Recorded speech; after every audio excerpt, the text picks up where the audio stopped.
এটা আদৌ দরকার আছে কিনা, আমাদের দরকারটা ছিল কিনা। আমি $5 বিলিয়ন খরচ করছি, আমি এখানে 5 বিলিয়ন কেন খরচ করছি, সেই 5 বিলিয়ন ঢাকা চিটাগাং হাইওয়েতে আরেকটা হাইওয়ে বানানোর জন্য কেন ব্যবহার করছি না, এটা তো আমার আরো ইম্পর্টেন্ট।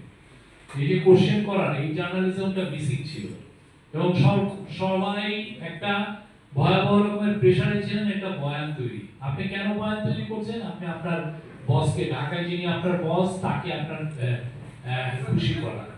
আর আপনার যারা বস তারা আবার তাদের পলিটিক্যাল মাস্টারদেরকে খুশি করার বয়ান তৈরি করেছে। পুরো জিনিসটা একটা দুষ্ট চক্রে আটকানো ছিল। এই জায়গা থেকে আমরা বের হতে চাই।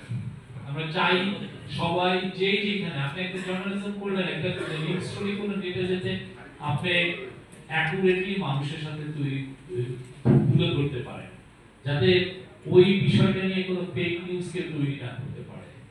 এবং আপনি যত পাওয়ারফুল লোক যে যেখানে থাকুক, সে ঢাকায় থাকুক আর মফস্বলে থাকুক, তাকে যাতে আপনি অ্যাকাউন্টেবল করতে পারেন। মফস্বলে অ্যাকাউন্টেবল করাটা খুবই টাফ, বিকজ আপনি একটা ছোট সোসাইটিতে বাস করেন। আপনি যে লোকটা আজকে আপনাকে নিপীড়ন করছে, সে হয়তো আপনার পাড়ারই বড় ভাই, ঠিক না? আপনি পাড়ারই, সে একসাথে বড় হয়েছে। সে এই রহিম আমার নামে এটা বলতেছে, রহিমকে দেখে নিব, রহিম কিন্তু সেই দিন চ্যাংড়া বড় হয়েছে।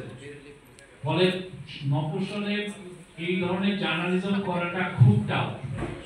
আপনি যদি আপনার পত্রিকা থেকে সেই ধরনের প্রোটেকশন না পান, আমরা আশা করছি আমাদের তরফ থেকে সবচেয়ে যেটা এই বিটুইন গভর্নমেন্ট চাচ্ছে, সেটা হচ্ছে সবাই যেন তার ফ্রিডম অফ প্রেসকে মানে এক্সপ্রেস করতে পারে without any fear of favour. আপনাকে আমার ফেভার করার দরকার নাই, আবার আপনাকে আমাকে দিয়ে আপনার ভয় পাওয়ার কিছু নাই। আমি যেন আপনাকে কোনো ধরনের কোনো ভয়ের কিছু না করি, আপনি যেন এই রিপোর্ট করেন, এবং আপনাকে যারা ভয়ের দেন, আপনি যদি এটা রিপোর্ট করেন, পুলিশের কাছে করতে পারেন, জার্নালিস্ট গ্রুপদের কাছে করতে পারেন।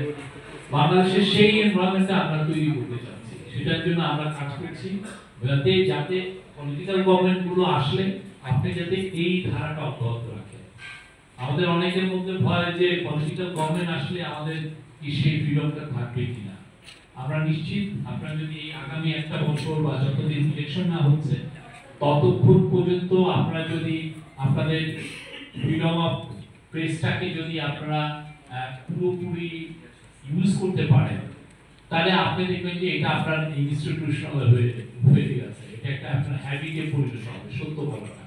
সত্য বলা যখন হ্যাবিটে পরিণত হবে, তখন দেখবেন যে পলিটিক্যাল গভর্নমেন্ট যাই আসুক, আপনারা তখন আপনাকে কেউ আটকাতে পারবে না।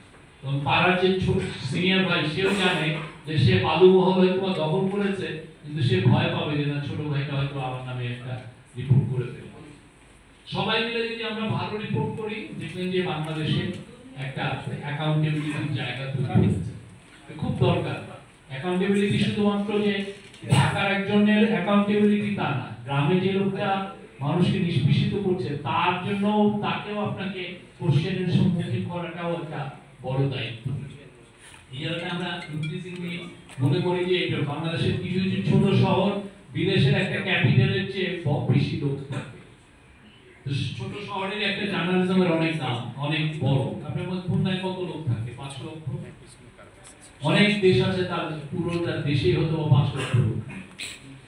তো ফলে খুলনায় যাতে আপনি ভালো মতো জার্নালিজম করতে পারেন, বা আরো ছোট শহরেও যাতে আপনি একটা ভালো জার্নালিজম করতে পারেন, এই পরিবেশটা আমরা সবার জন্য, মানে ঢাকার সাংবাদিকদের জন্য, মফস্বলের সাংবাদিকদের জন্য, ডিস্ট্রিক্ট করেসপন্ডেন্টদের জন্য, উপজেলা করেসপন্ডেন্ট, সবার জন্য এটা তৈরি করতে চাই। এবং আপনারা যে ধরনের ফেস করেন, অনেক সময় ওনারা আপনাদেরকে চাপে রাখে, সেটাও যেন আপনারা ওভারকাম করতে পারেন। এমন একটা পরিবেশ যেখানে ওনার, আপনার যে নিউজ এডিটর, সেও আপনার নিউজটাকে সাবপ্রেস করার আগে 200 বার চিন্তা করে যে না, এটা সত্য সে বলছে, আমি এটা